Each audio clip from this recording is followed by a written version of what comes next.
When you go to use the bathroom, do you have to pay for toilet paper? Do you pay for soap to wash your hands with? Does anyone spend money in order to flush a toilet in a public restroom? The answer to all three of these questions is no. No one does.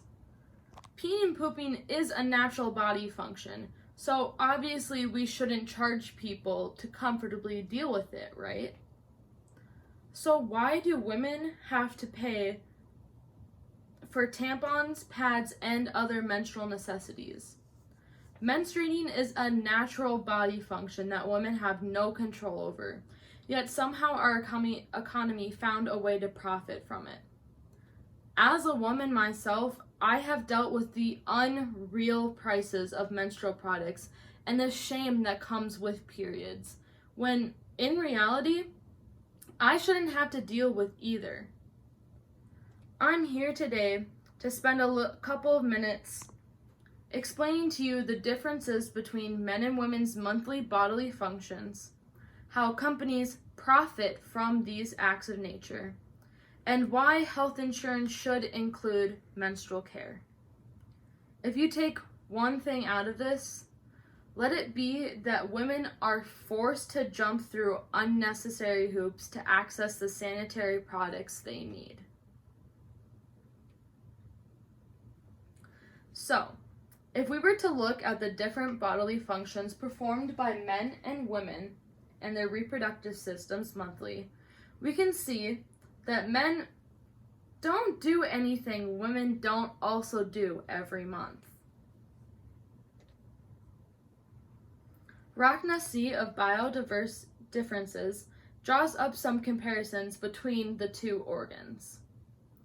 Men's reproductive organs produce a range of hormones, such as testosterone, and they can also experience an imbalance of hormones. But women do the same. Women produce estrogen and often experience an imbalance of hormones in their reproductive system, especially during the week before their period and the week after. Men produce sperm in their testes, and women also produce eggs in their ovaries. Not only do they produce them, but they also hold them there, and same with men, they hold their sperm in their testes. However, only a woman's organ is prepared to hold both the sperm and the egg and can produce a baby successfully. Women do one thing in particular, though, that men don't. Women's reproductive organs shed its lining and bleeds every month.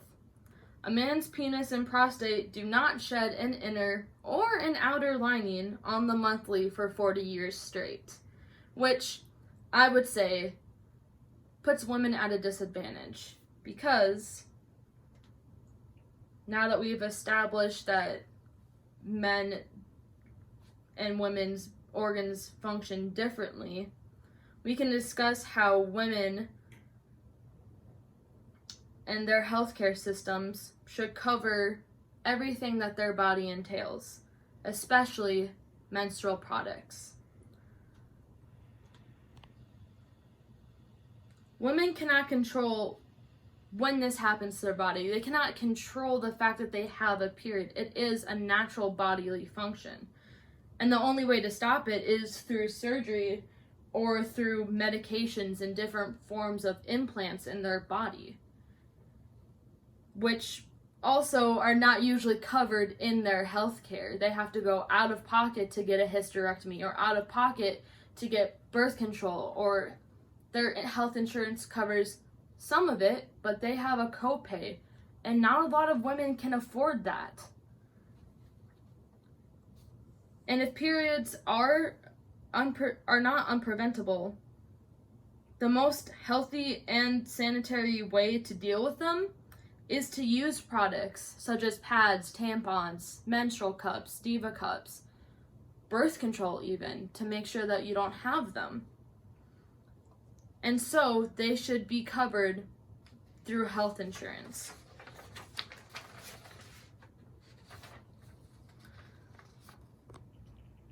The SWNS Digital Hub did a study about how much women end up spending on period products per month and throughout their entire reproductive life cycle. They found that the average woman spends $13.25 a month on menstrual products, which is about $6,360 for a typical reproductive lifespan, which is anywhere from the ages of 12 to 52. Now that's an average woman. That doesn't count women who bleed more, who have to buy more products. They're spending possibly up to twice as much money because they have a heavier flow, and there's no way that they can control that unless, again, which is said before, using birth control, which is, as stated previously, not completely covered by health insurance.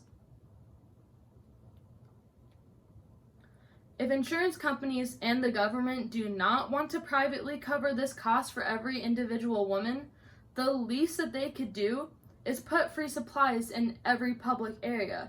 So, public restrooms, clinics, food shelves, transportation stations, bus depots, anywhere and everywhere that a woman could be when she starts or is having her period. What would the harm be in adding supplies to help them?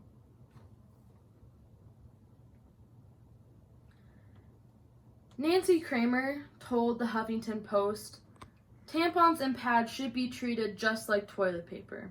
They serve the same purpose, items to tend to our everyday, normal bodily functions." She is behind a campaign in Ohio to put free menstrual products everywhere outside of one's house. I could not agree more with this woman. I hope that this presentation has informed you of the struggles women go through every month and how companies profit off this struggle.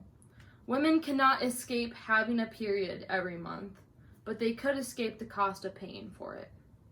This would not only benefit those who cannot afford those overly priced products, but also women who are too impoverished to afford basic health care. I urge you all to pick up the phone and call your local and state representatives and ask them what they are doing to help women in this time of need. If this is the voice of the public, action will be taken, and we can make a real change in women's reproductive care. Thank you.